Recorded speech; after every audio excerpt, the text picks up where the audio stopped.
વડોદરા શહેરના સર્કલો ઉપર હોર્ડિંગ્સનું સામ્રાજ્ય જોવા મળ્યું, જેને લઈને ધારાસભ્ય યોગેશ પટેલ દ્વારા તાત્કાલિક હોર્ડિંગ્સ ઉતારવાની સૂચના આપવામાં આજે કોર્પોરેશન દ્વારા સયાજીબાગ નજીક આવેલ કાલાઘોડા સર્કલમાં મહારાજા સર સયાજીરાવ ગાયકવાડની પ્રતિમાનું રેસ્ટોરન્ટ બાદ અનાવરણનો કાર્યક્રમ આયોજિત કરાયો હતો, જ્યાં માંજલપુર વિસ્તારના સિનિયર ધારાસભ્ય યોગેશ પટેલ ખાસ ઉપસ્થિત રહ્યા હતા, પરંતુ આવતાની સાથે જ સર્કલ ઉપર અધતા હોર્ડિંગ્સ જોતા તાત્કાલિક કાર્યક્રમમાં હાજર દબાણ શાખાના ડાયરેક્ટર ડોક્ટર મંગેશ જયસ્વાલને તતડાવી તાત્કાલિક જેટલા પણ કાર્યક્રમો પતી ગયા હોય તે તમામના હોર્ડિંગ્સો હટાવી દેવાની સૂચના આપી હતી।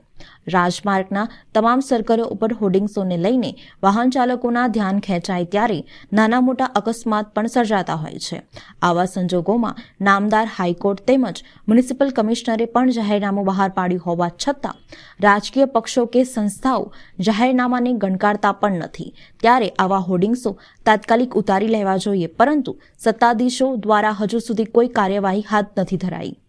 આશ્ચર્યની વાત તો એ છે કે અત્યાર સુધી મેયર સહિત અનેક નેતાઓ રાજમાર્ગ પરથી પસાર થાય છે, પરંતુ શું કોઈનું પણ ધ્યાન હોર્ડિંગ્સ જતું નહીં હોય તેવા વેધક સવાલો ઊભા થાય છે। શહેરમાં અનેક જગ્યાએ અસંખ્ય બોર્ડો લાગેલા છે, જેના કાર્યક્રમો પતી ગયા હોય ને એ બી બધા મોજૂદો છે બોર્ડો, એ બધા સાઇન બોર્ડો ઉતારી દેવાની મેં વાત કરી છે। દબાણ હેઠળના જે જયસ્વાલ છે એને મેં વાત કરી છે કે ઘણા બોર્ડો એવા છે કે કાયમી રહે છે, એમની જગ્યા બુક કરી રાખે છે, એવા બોર્ડો ઉતારી દેવા જોઈએ।